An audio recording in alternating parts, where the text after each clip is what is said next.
49 number की टीका और अव्यक्त शब्द के बोलों पर चर्चा कर रहे हैं।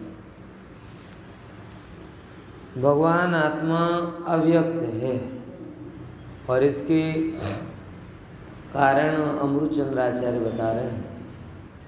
सबसे पहले तो जो लोक है वो व्यक्त है और भगवान आत्मा अव्यक्त स्थूल कारण। फिर बाद में लिया जो भावक भाव हैं वो व्यक्त है। भावक भाव तो समझ गए ना, कर्म के उदय से होने वाले भाव, बराबर। वो भावक भाव व्यक्त हैं और भगवान आत्मा अव्यक्त। फिर एक बहुत सुंदर बोल आया, चित्त सामान्य में चैतन्य की समस्त अभिव्यक्तियां निमग्न। इसकी कल काफ़ी विस्तार से चर्चा की थी। जैसे समुद्र में सारी लहरें निमग्न हो जाती हैं, ध्वनन स्वभाव में सारी ध्वनियाँ निमग्न हो जाती हैं, बराबर। प्रकाश में सारी, सूर्य में सारी किरणें निमग्न हो जाती हैं। उसी प्रकार चित्त सामान्य में चैतन्य की सारी वृत्तियाँ निमग्न आई कि नहीं। इसमें निमग्न का मतलब थोड़ा अलग रख के समझना, वो वहीं से आया और वहीं चला, बस कुल मिला के वो कुछ अपना, ऐसा नहीं कि उसके अंदर गोडाउन के रूप में चला गया। जैसे समुद्र में लहरें हुई, वहीं के वहीं उत्पन्न हुई और वहीं के वहीं समाप्त। ऐसे ही सामान्य से पर्याय हुई विशेष और वो पुनः सामान्य में समाप्त, बराबर ख्याल में। और हाँ तो है ना, तो उसको तो उसी तो विशेष बोला ना, वही भावक भाव है। एक एंगल से भावक भाव है, एक एंगल से विशेष है। ये सब जीव का सब कहने का मतलब ये है। चौथे नंबर में ये भी कहा क्षणिक अभिव्यक्ति मात्र में नहीं। ये भी बड़ी इंपॉर्टेंट बात थी कि जो जो क्षणवर्ती है वो त्रिकालवर्ती नहीं, और जो त्रिकालवर्ती है नहीं वो मैं नहीं। फिर से क्या बोला, जो जो क्षणवर्ती है वो त्रिकालवर्ती नहीं, और जो त्रिकालवर्ती नहीं वो मैं नहीं। क्योंकि मैं तो मेरी डेफिनेशन ही है, जानना देखना ये जीव का पर्याय स्वभाव, लेकिन अनंत काल तक एक जैसा रहना ज्ञायक भाव के रूप में ये जीव का सनातन स्वभाव। फिर से क्या बोला, जानना देखना ये तो बदलाव हो रहा है। बोले ये जीव का पर्याय स्वभाव बताया। पर्याय स्वभाव बताना इसलिए ज़रूरी है क्योंकि ये लक्षण है और लक्षण प्रकट होना चाहिए, व्यक्त होना चाहिए। लक्षण या व्यक्त होवे तो कहाँ से पता चले। आप विचार करके देखो, ये जो जितने भी स्लोगन होते हैं ना, ये लैंडमार्क होते हैं, माइलस्टोन होते हैं, ये सब कहाँ लगाए जाते हैं? तिजोरी में, चौराहे पर। क्यों? अरे व्यक्त होने चाहिए ना, छिपा छिपा के रख दो तो कैसे काम चले, है कि नहीं? बात है, व्यक्त होने चाहिए। व्यक्त जो होगा सो उसके लक्षण बनाया जा सकता। तो ज्ञान दर्शन व्यक्त है, इसीलिए उसे लक्षण स्वभाव बनाए, लक्षण बनाया गया। और ज्ञायक स्वभाव अव्यक्त है, इसीलिए वो लक्षण में नहीं आएगा, लेकिन त्रिकाल स्वभाव है। दोनों को थोड़ा अंतर समझ लो इसका। जिसके माध्यम से जाना जाए वो लक्षण, और जो मेरा वास्तविक रूप है वो स्वभाव। तो जानना देखना लक्षण, बराबर, और ज्ञायक भाव स्वभाव।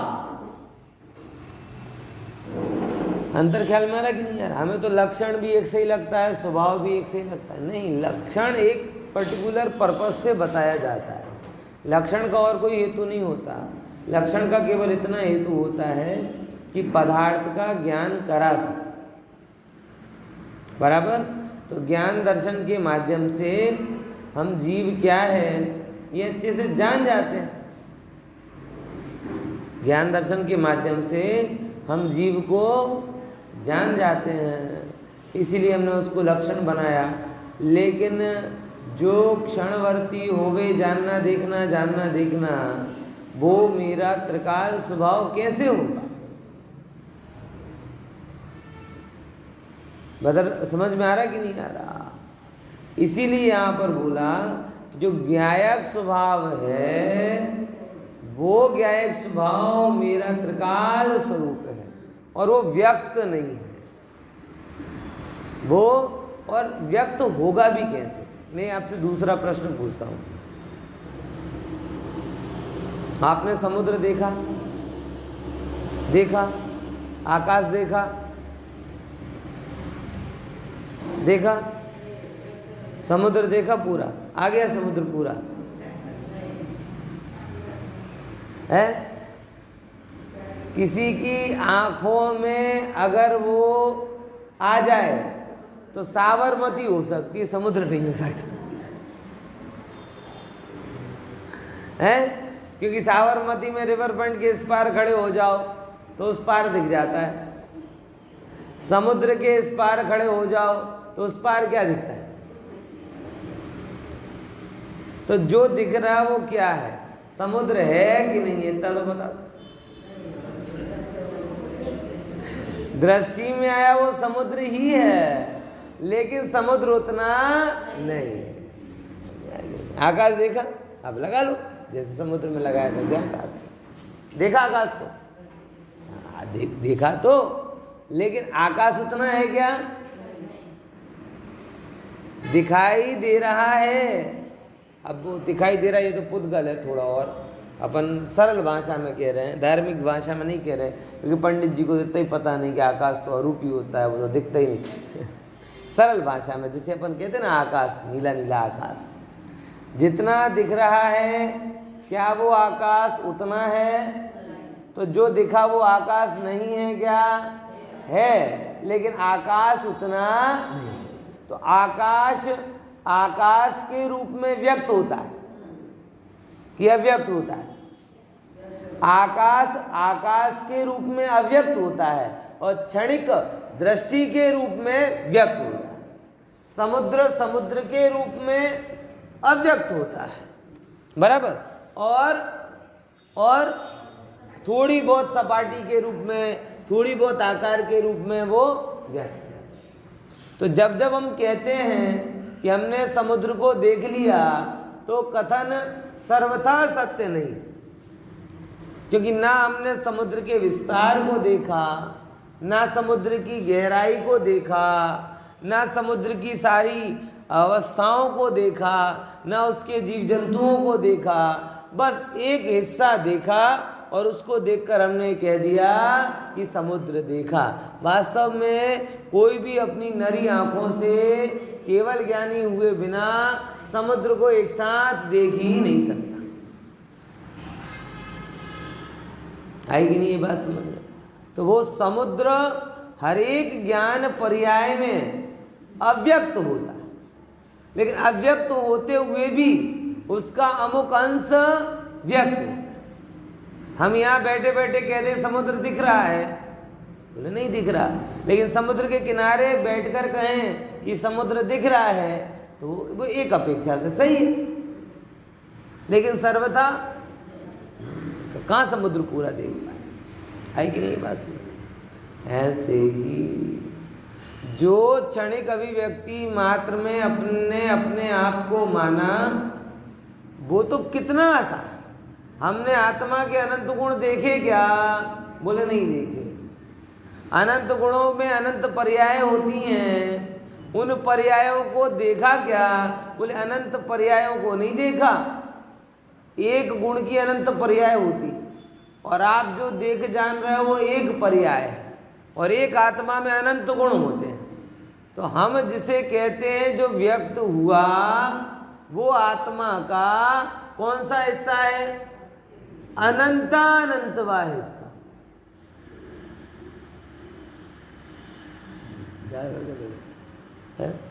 जैसे कोई अबजपति हो ना, और वो अपने को 1 रुपये दे दे और मैं कह दूं कि भाई मैं अबजपति हो गया है, बोले अबज कैसे बना? 1-1 रुपये से तो अबज बने ना। बोले नहीं भैया, वो अलग बात है, ये अलग बात। ऐसे ही आत्मा के अंदर अनंत गुण और हर एक गुण की अनंतानंत पर्याय, और उसमें हमने किसको जाना? मात्र अनंत गुणों में से एकाध गुण को, और एकाध गुण की अनंत पर्यायों में से एकाध पर्याय को। तो हमारा जो क्रोध रूप आत्मा का ज्ञान हुआ, राग रूप आत्मा का ज्ञान हुआ, द्वेष रूप आत्मा का ज्ञान हुआ, अरे ज्ञान रूप आत्मा का ज्ञान हुआ, ये सब कौन सा हिस्सा आया हाथ में? अनंतानंतवा हिस्सा। तो जैसे अबजपति का अबजवा हिस्सा यानी 1 रुपया आपके पास आ गया तो आप अबजपति नहीं हो गए। तो अनंतानंतमय से अनंतानंतवा हिस्सा आपके सामने व्यक्त हो गया, तो मोटा भागे हिस्सा कौन सा रहा? अव्यक्त। बात समझ में आएगी? हमारी इंद्रियों में, हमारे ज्ञान में ऐसी ताकत नहीं कि त्रिकाल पदार्थ को ग्रहण कर सके। केवल ज्ञान के पहले तो ये फैसिलिटी मिलने वाली नहीं, समझ लेना। केवल ज्ञान के पहले तो ऐसी फैसिलिटी मिलने वाली नहीं है कि हम सर्व आत्मा को समग्रता के साथ में जान सकें। यानी जो हमारे जानने में आएगा वो कौन सा हिस्सा होगा? बहुत अल्प। और जो नहीं जानने में आएगा वो होगा बहुत अधिक। इसीलिए भगवान आत्मा कैसा है?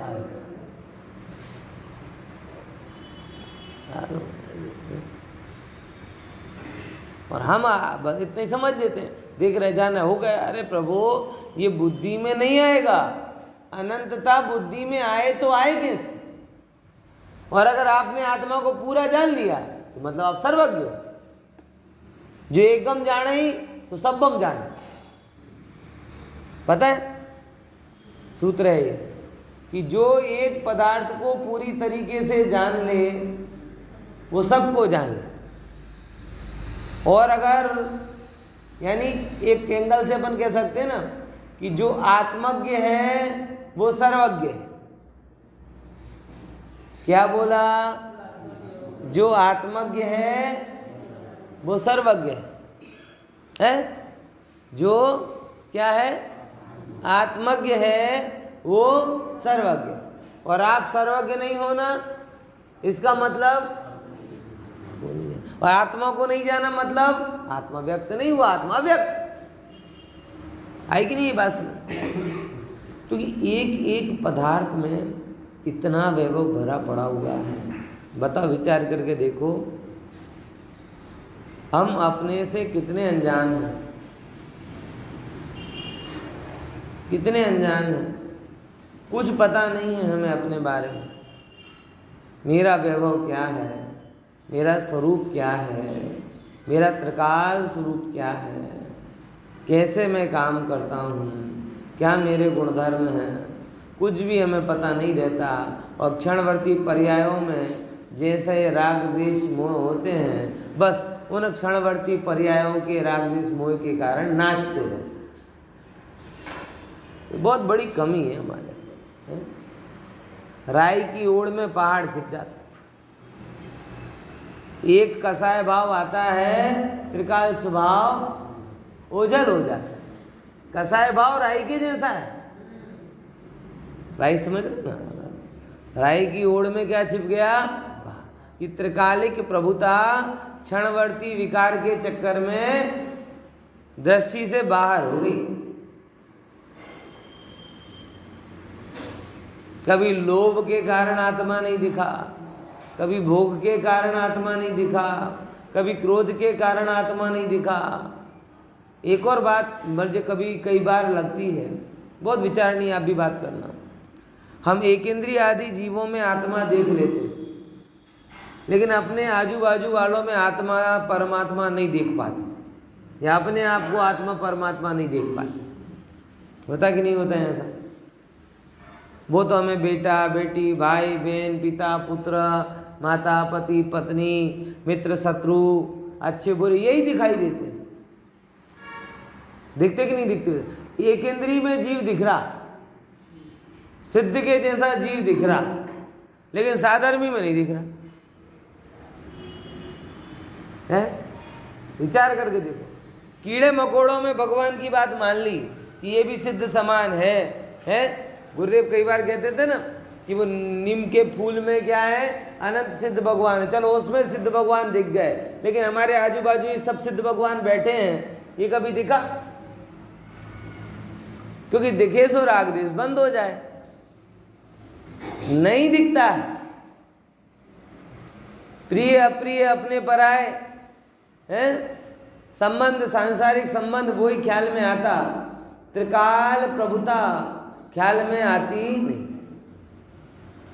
अगर आत्मा में परमात्मा देखना पुण्य का कार्य है, तो सबसे पहले पुण्य का कार्य अपने घर से चालू करो, अपने से करो। और अपने घर में भी क्यों बात कर रहे, अपने से करो। क्या बोला? आ रही कि नहीं आ रही बात? सुन, क्या कहा भैया? अगर आत्मा में परमात्मा देखना पुण्य का कार्य है, धर्म का कार्य है, परम कार्य है, पवित्र कार्य है, वास्तविक कार्य है, तो ये कार्य कहाँ से चालू करना चाहिए? अपने से करना चाहिए। तो प्रभावना कोई बांटे ना प्रभावना मंदिर में, तो सबसे पहले 2 अपने घर के लिए अलग रख लेता है। मंदिरों में होती ना प्रभावना, बराबर ना? अब बोले घर दीठ एक મળવાની છે, પેલા સાઈડમાં એક જુદી રાખી દો, વાટી રહ્યો છો બરાબર છે, પણ મને મળવી જોઈએ ને। વહેંચણી કરતા કરતા મને ન મળે तो जैसे प्रभावना करने का विचार किया, तो सबसे पहले किसके लिए बचा के रखी? अपने लिए। ये सब बेवट में देखा है मैंने, जो भी बेवट करे वो अब ठीक है, ये तो है तो अपनी वहाँ रखा है, देख। जब भी किसी के हाथ में बेवट आता है, चाहे वो शादी विवाह में मिष्ठान और इसका बेवट हो, या धर्म में कहीं पे भी मैंने देखा है, जो जो बेवट करता है वो अपना और अपनों का बड़ा ध्यान रखता है। रखता है कि नहीं रखता मत कहो, पता है मुझे सब। है ख्याल में आया कि नहीं आया? उसे इसकी दृष्टि बराबर रहती है कि जहाँ दूसरे आ रहे हैं वो तो बराबर है, लेकिन वो अपना और अपनों का अनीति से भले ही ना करे। अगर सज्जन होगा कि भाई एक प्रभाव, एक गिफ्ट मिलनी है तो एक ही रखेगा, 2 नहीं रखेगा, लेकिन रख जरूर लेगा। है प्रभावना का एक पैकेट रख दो, एक ही रखेगा, 2 नहीं रखेगा, लेकिन रखेगा, क्योंकि उसकी दृष्टि में होता है कि भाई बाकी सब काम तो कर रहे, लेकिन करते करते अपना थोड़ी भूल जाना। यही तो आचार्य कह रहे हैं। क्या कह रहे हैं? कि अगर आत्मा में परमात्मा देखना पवित्र कार्य है, तो ये पवित्र कार्य सबसे पहले अपने से शुरू करो, अपनों से शुरू करो।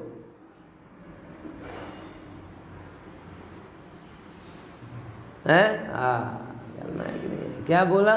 किससे शुरू करो?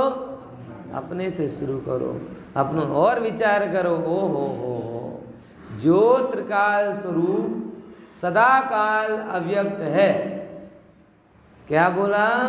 जो त्रिकाल स्वरूप सदा काल अव्यक्त है वो मैं हूं। जो व्यक्त हो गया वो तो क्षणवर्ती, वो मैं कैसे? समझ में आया? जो त्रिकाल स्वरूप सदा काल अव्यक्त है, जो व्यक्त हो गया वो मैं। बात खत्म। सोने चांदी डायमंड का आभूषण हो ना, आभूषण, अब हीरा हो, बहुत बढ़िया हीरा हो, अब उसके अंदर में चमक आती, चमक तो बराबर, तो वो चमक व्यक्त हो गई, वो चमक व्यक्त। अब मुझे इतना बताओ कि ये जो चमक हो रही है नीलेश भाई, ये एक ही चमक है जो 100 साल पहले थी, कि 100 साल की हर पर्याय में चमक चमक चमक चमक चमक चमक आती गई। एक ही चमक है कि हर समय नई चमक हो रही। अगर फिजिक्स के पॉइंट ऑफ व्यू से देखोगे तो हर समय उस पर सूर्य के प्रकाश की किरणें पड़ रही और वो हर समय उसको रिफ्लेक्ट कर रहा और इसके कारण वो क्या हो रहा है, चमक। अब आप जब उसकी चमक को दिखाते हो, खासकर दिखाते हो शादियों में, विवाह में, अपने मिलने जुलने वालों को या अपने संगे संगातियों को, देखो 5 लाख की ये है, 5 लाख का ये है, तो क्या बता रहे हैं आप उसको, उसकी चमक बता रहे हो। क्यों बता रहे हो? क्योंकि आपको पूरा भरोसा है कि हीरा अपनी पर्याय में चमकेगा, लेकिन उस चमक के साथ में उसके हीरे पने पे कोई फर्क। अगर लिमिटेड चमक होती तो, लिमिटेड चमक गए ना, कि मतलब जैसे पैकेज होता है मोबाइल में, जैसे डेटा होता है ना, डेटा 2 GB डेटा, ऐसे वो डायमंड आपको देता और डायमंड देने के बाद में कहता कि देखो ये डायमंड है ना, ये 5000 बार ही चमकेगा।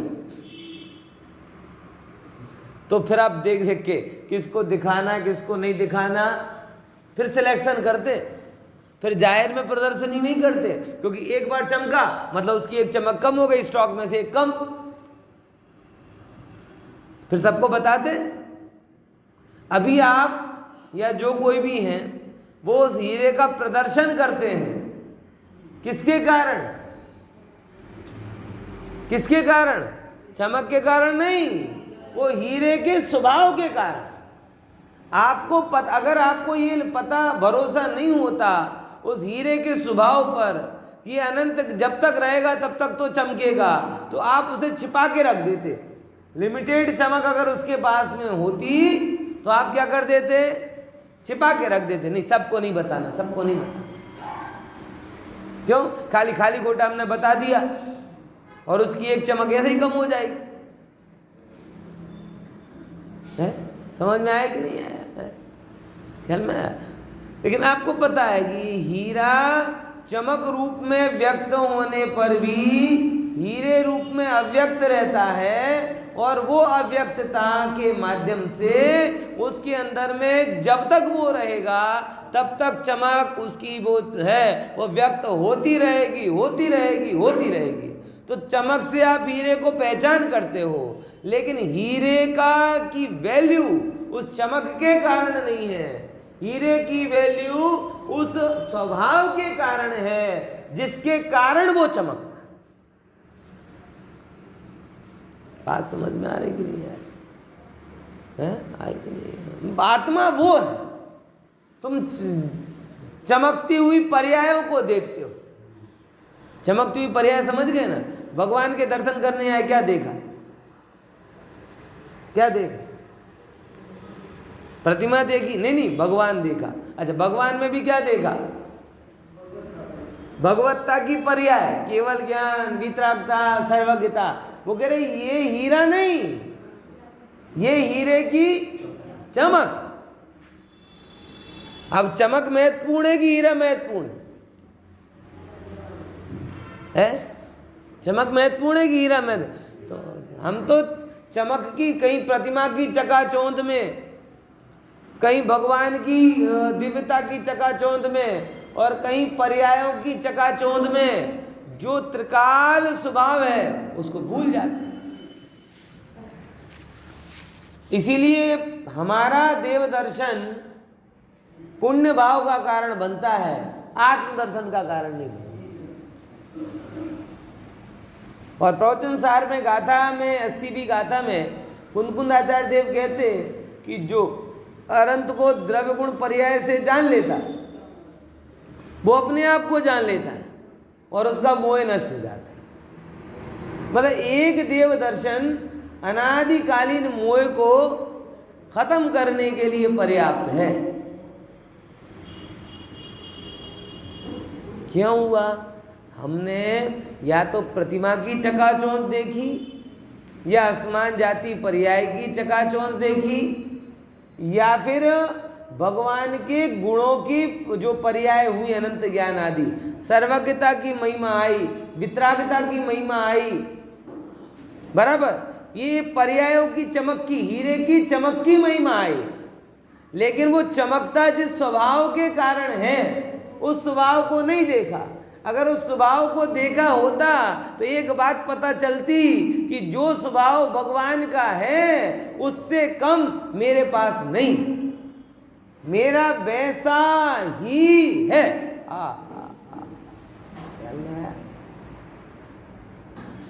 व्यक्त स्वभाव की महिमा आवे तो पुण्य बनता है, और अव्यक्त स्वभाव की महिमा आवे तो आत्मा की निकटता होती है, धर्म होता है, अनुभव। आई कि नहीं बस? दुनिया में हम चतुर निकले, सुगंध को नहीं पकड़ा, मिष्ठान को पकड़ा, चमक को नहीं पकड़ा, हीरे को पकड़ा। बात समझ में आई कि नहीं है? टीवी देखने गए तो टीवी में मार्केट में दृश्य देखे कि टीवी देखे, अगर चित्र देखकर लाते तो फोटो चिपका देते प्लाईवुड के ऊपर, बन गई टीवी। सब जगह अव्यक्त चीज को पकड़ा और आत्मा में व्यक्त को पकड़ लिया। आई कि नहीं है बात? पिक्चर ट्यूब आपको दिखी नहीं थी ना, अव्यक्त थी ना। टीवी देखने भी गए, लेने जब खरीदने जाते अपन टीवी टेलीविज़न तो क्या देखते थे? दिखा उसका डिस्प्ले जो व्यक्त, लेकिन क्या नहीं दिखा? अंदर का फंक्शन, लेकिन वो अव्यक्त था। आपने टीवी किसको देख कर ली? व्यक्त को देख कर ली, लेकिन अव्यक्त की श्रद्धा रखी कि नहीं रखी? दुकानदार ये जब भी एक चित्र बताता है तो भविष्य में ऐसे ही चित्र बताएगा, ये भरोसा था कि नहीं था? वो चित्र व्यक्त हो गए कि अव्यक्त? अव्यक्त थे, लेकिन व्यक्त को देखकर श्रद्धा किसकी हुई? अव्यक्त की।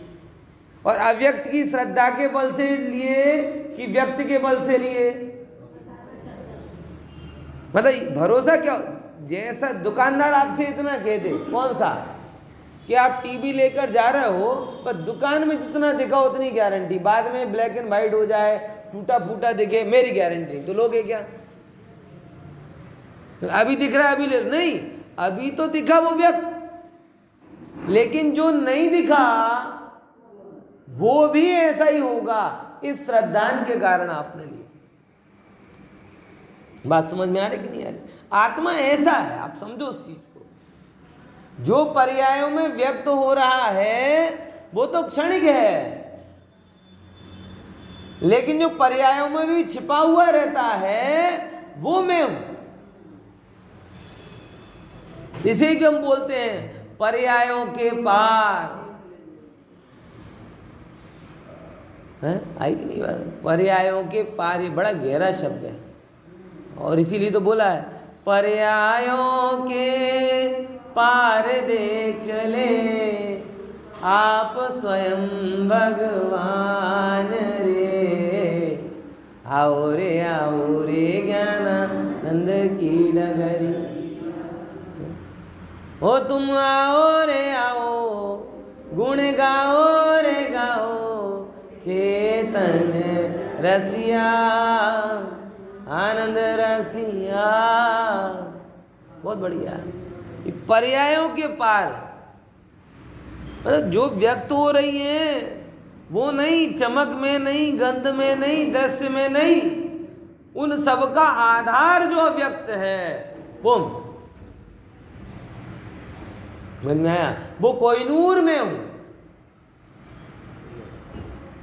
बस यही है, जिसकी दृष्टि कमजोर होती है वो बाहर में ऐसा उलझ जाता है कि त्रिकालीस प्रभु को, है ना। देखो आगे अपन और पढ़ते हैं, ये सब हुए ना, बहुत इसमें है। अब 5वें नंबर का पॉइंट देखते हैं।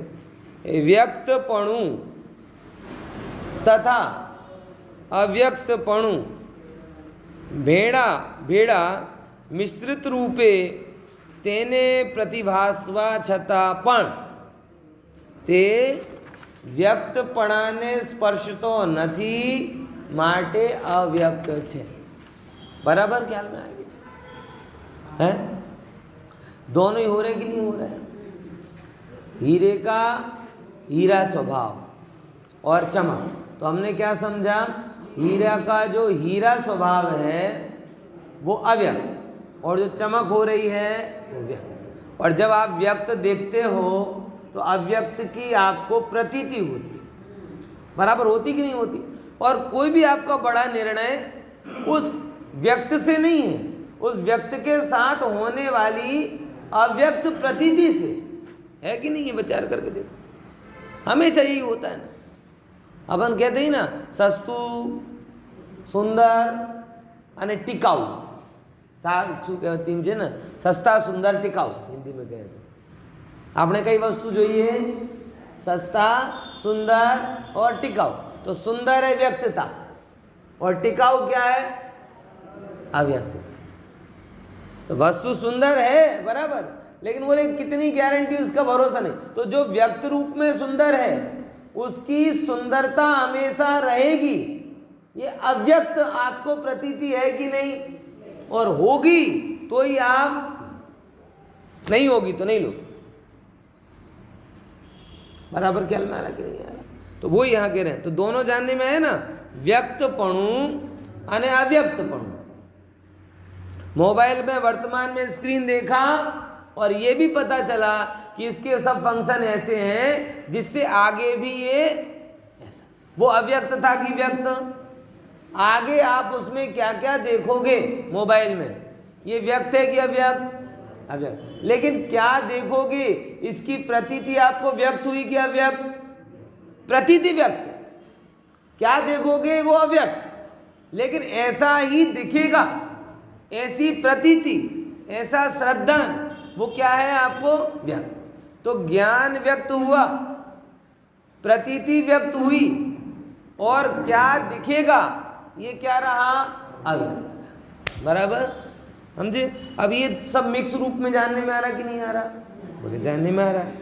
ईवो प्रतिभासवा छतापण, ऐसे आपको प्रतिभाषित होने पर के व्यक्तपणा ने स्पर्श तो 101 पाना के, अब 102 पर आ गए। गजब है ना। भगवान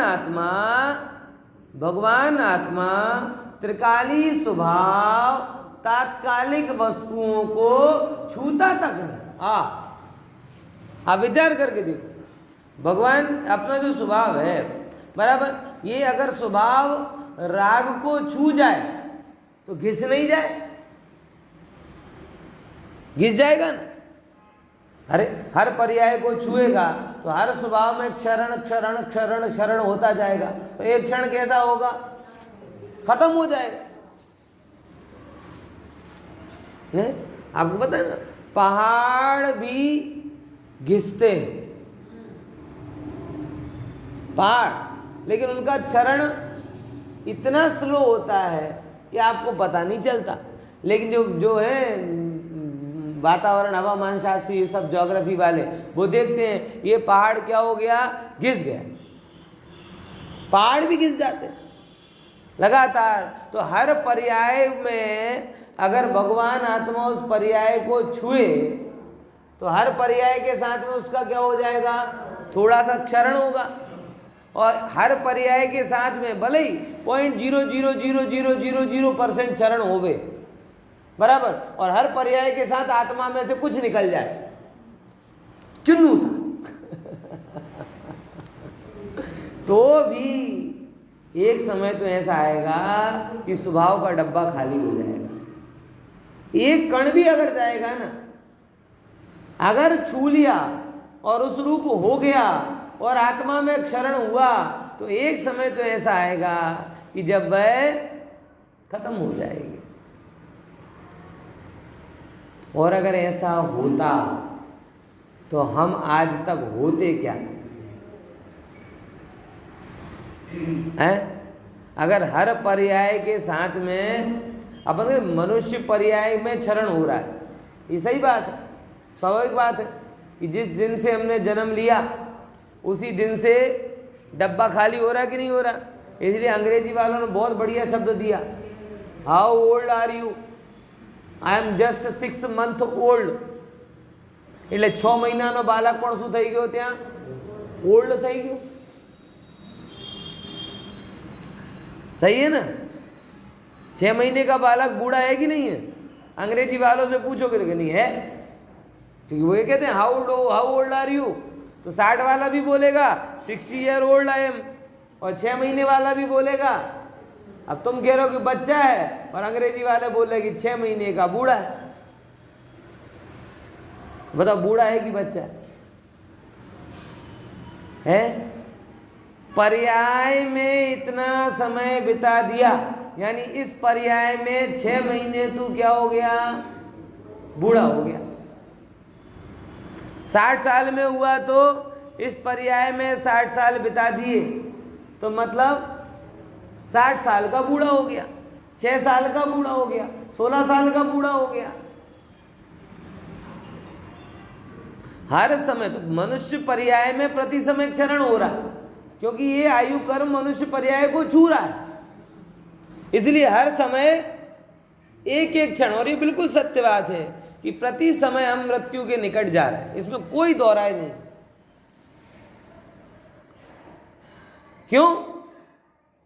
क्योंकि आयु की ये आयु जो है ना, आयु कर्म, ये शरीर को छू रहा है, लेकिन पर्याय शरीर को नहीं छू रही, आत्मा को नहीं छू रही। क्यों? क्योंकि अगर ये पर्याय आत्मा को छुए और आत्मा उन पर्यायों में व्यक्त होता जाए तो आंशिक रूप से ही सही वो जो पर्याय पूरी होगी उसके साथ आत्मा का घात, और आत्मा का घात होगा तो अगर घात होता तो हमारा तो, क्योंकि अनंत काल तो बिता चुके, अनंत काल में अनंत पर्याय हो गई, अनंतवा हिस्सा भी अगर हमारा हर पर्याय के साथ में खर्च हो जाता तो अनंत काल की अनंत पर्यायों के साथ हम भी मिट गए। मिटे क्या आप? मिटोगे क्या आप? तो मतलब भगवान आत्मा स्वभाव कभी भी उन पर्यायों को छूता तक नहीं। अब यहाँ छूता रूपक अर्थ में है, समझना जरा, वो टच के अर्थ में नहीं है, क्योंकि टच तो प्रश्न नहीं है, अरूपी आत्मा अन्य को कैसे ग्रहण करेगा? छूता नहीं मतलब आत्मा उस रूप होता नहीं, ऐसा समझ में आया? आत्मा उस रूप होता नहीं, इस अर्थ में ये बात है। जैसे पानी हर अवस्था को प्राप्त करता है लेकिन उस अवस्था रूप होता है। ये बड़ी आपको विरोधी सी बातें लगेंगी। ये क्या है? पानी उसी अवस्था में, बिंदु है तो बिंदु के आकार का, सिंधु है तो सिंधु के आकार का, गिलास में है तो गिलास के आकार का, लोटे में है तो लोटे के आकार का। तो आप वो पानी उस रूप हुआ कि नहीं हुआ है? हुआ? क्या कहते हो? पानी पानी रूप रहा, पानी पानी रूप रहा। गिलास के आकार को छुआ कि नहीं छुआ? अगर गिलास के आकार को छू लेता तो गले में कैसे जाता? गिलास गले में जाएगा क्या? फंस जाएगा। जब देखा था तब तो गिलास के आकार का था, यहां गए कहां गया? अगर बता, समझ में आ रहा है ना? अगर ये पानी गिलास के आकार को छू ले तो गले में जाएगा क्या? इतनी सी आहार नली होती है, और छोटे से छोटा गिलास भी लो तो इतना होता है, रुपए के साइज की आहार नली और इतना बड़ा गिलास, और पानी उस आकार में गया तो अरे पहली बार गिलास में जाएगा कैसे? माटला गिलास में कैसे आए? और फिर माटले में आए कैसे? टंकी माटले में कैसे आए? और टंकी में आए कैसे? नदी टंकी में कैसे आए? आप समझ रहे हैं? यानी हर अवस्था में होते हुए भी जैसे पानी उस अवस्था को बोलो छूता नहीं, क्योंकि छुए तो दूसरी अवस्था रूप हो नहीं, और दूसरी अवस्था रूप हो जाता है। इसका मतलब जैसे हम जिनवाणी सुनते हैं, पंडित जी मजाल जिनवाणी हमें छू जाए।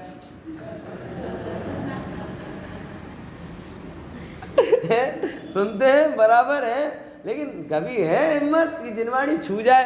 क्योंकि अगर जिनवाणी छू जाए तो हम बदल जाए, लेकिन हमारा पुरुषार्थ देखो है, समझा कि सब सुनते हैं, लेकिन उसके बाद में अपन कहते ना लौकिक में इसको छुआ ही नहीं, मतलब तद्रूप होवे तो छूना हुआ कह रहा है। बात से समझ रहे आप सब तो बहुत अच्छे जीव हैं, आपसे कोई शिकायत नहीं है, समझा? तद्रूप होवे तो छुआ ऐसा कहलाए, लेकिन तद्रूप होती नहीं। इसीलिए कहते हैं कि व्यक्त पर्याय रूप और अव्यक्त पर्याय रूप होते हुए भी, मिश्रित प्रतिभाषित होते हुए भी भगवान आत्मा એને સ્પર્શતો નથી, અડતો નથી, છૂતો નથી, માટે અવ્યक्त છે। हे प्रजीव, जिन अवस्थाओं को आज तक तूने छुआ नहीं, उन अवस्थाओं के चक्कर में कितनी अवस्थाएं बिगाड़ ली अपनी।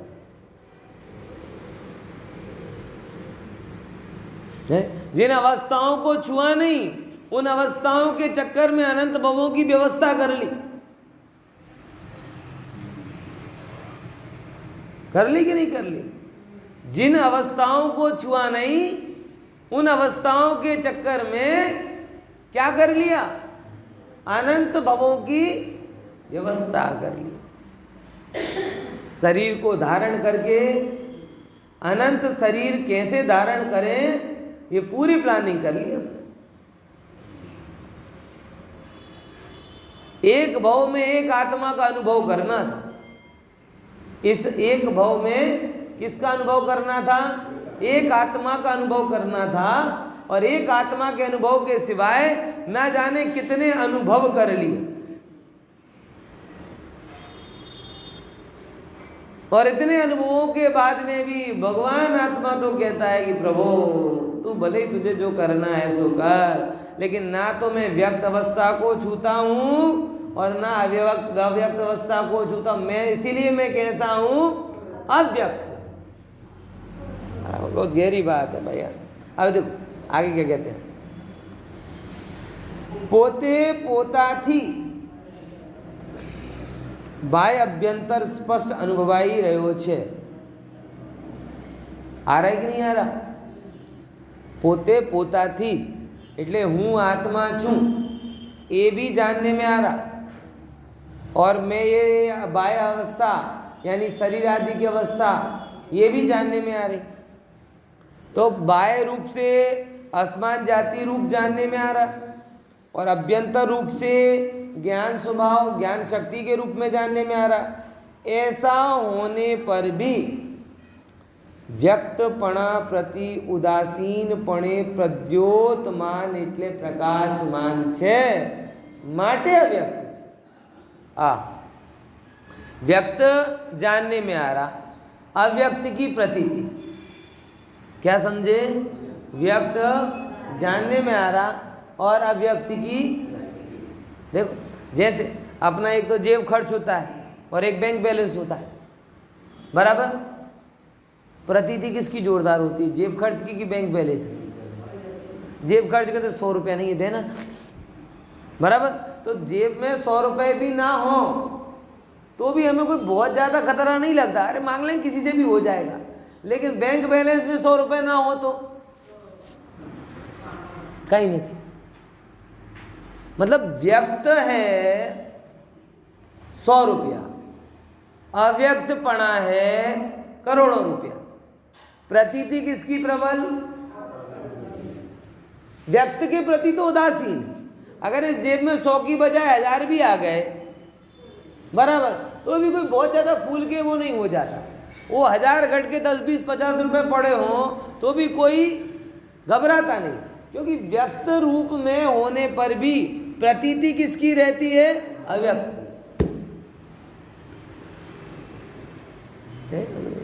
इसी को तो हम अनुभव मैच्योरिटी बोलते हैं। बच्चा होता है जेब खर्च से चलता है, और हम लोग क्या कहते हैं, हम तो मैच्योर हो गए, हम जेब खर्च से थोड़ी चलेंगे, हम किससे चलेंगे? Bank balance.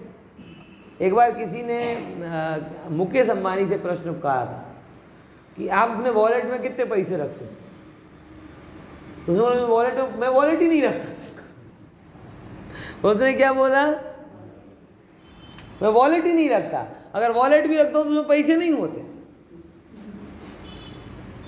तो अब जिसे स्वरूप का ज्ञान ना हो, समृद्धि का ज्ञान ना हो, वो क्या कैसा भिखारी आदमी है, जेब में पैसे रख के नहीं चलता?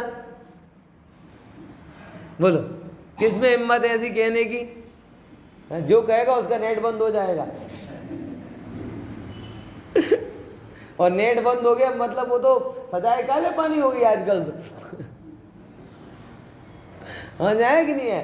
तो उसने रियल में कहा था कि मैं अपने वॉलेट में पैसे ही नहीं रखता। अब वॉलेट में पैसे नहीं रखा तो भिखारी हो गया ना वो। अरे कैसी बातें कर रहे हो? वॉलेट में हो चाहे ना हो, जिसके अच्छा गजब है कि कुछ लोग होते हैं जिनके पास धन वैभव नहीं होता, वो हर चीज़ दिखाते फिरते हैं। 5-5, 10-10 अंगूठियाँ पहनेंगे, बड़ी बड़ी चेन पहनेंगे, सब बड़ी। और ये क्या, जितने जो आपको दिखते हैं ना, जिनको बैंक बैलेंस की प्रतीति होती है, वो कभी कुछ पहने हुए नहीं दिखते ज़्यादा।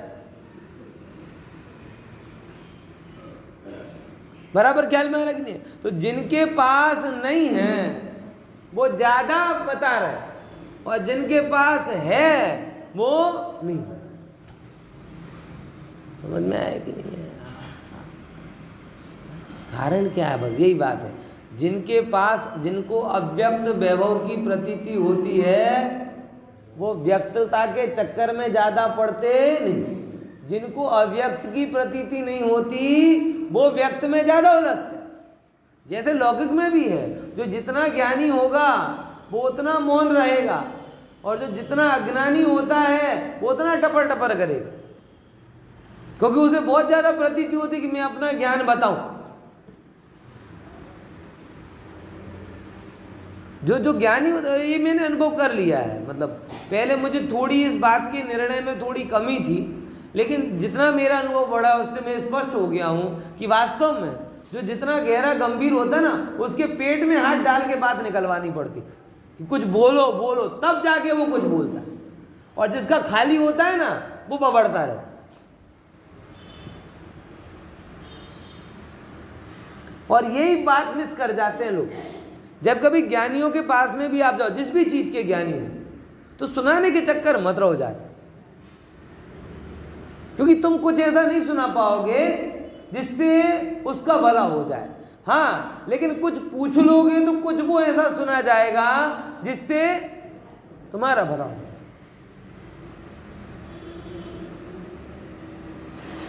लेकिन ये नहीं समझ पा रहे व्यक्ति। उन्हें अपना बताने का रस रहता है, उसका जानने का रस नहीं रहता, तो रखो। ज्ञानी की डाइजेशन पावर बहुत अच्छी होती। ज्ञानी जीव जो होते हैं ना, उनकी डाइजेशन क्या होती है, और वो बुद्धिमान भी होते हैं। इसलिए वो कहता है मेरे पास जो, उससे तो मेरा जो कुछ, इस अगर ये कुछ बोलेगा तो शायद इसका कुछ भला, इससे कोई ऐसी नई बात मुझे जानने को मिल जाए जो मेरे अकाउंट में वृद्धि करे, तो सुनने में भी इंटरेस्टेड होता है। लेकिन अज्ञानी, भगवान मैं मुश्किल से मौका मिले तो पूरा सुना। समझ में आया कि नहीं आया? ये अंतर है। तो जिसे, ये कहां से निकल रहा है? जिसे अव्यक्त की प्रतीति होती है वो व्यक्त के प्रति उदासीन हो जाए। हमें अगर हमारे त्रिकाल स्वभाव की प्रतीति है तो व्यक्त पर्याय के प्रति क्या हो जाएंगे हम? उदासीन। मतलब कैसे? इस शरीर में कुछ हुआ, कोई बात नहीं, ठीक है, होता रहता है, चलता रहता है, उदासीन। इवन देन शुभ राग बहुत बढ़ गया तो भी ठीक है, बड़ा है, लेकिन क्या बड़ा, संसार ही बड़ा ना, उदासीन। अगर कभी कदाचित पाप आदि भी हो गए तो भी बहुत ज्यादा चिंता में नहीं हो, ठीक है, ये भी क्षणवर्ती पर्याय है, ये भी बदल जाएगी। जिसे अव्यक्त वैभव की प्रतीति है वो व्यक्त पर्याय के प्रति क्या हो जाता है? और जैसा ये जीव करता है उस क्षण से ही वो राग आदि कम करने में विशेष चर्चा करता है।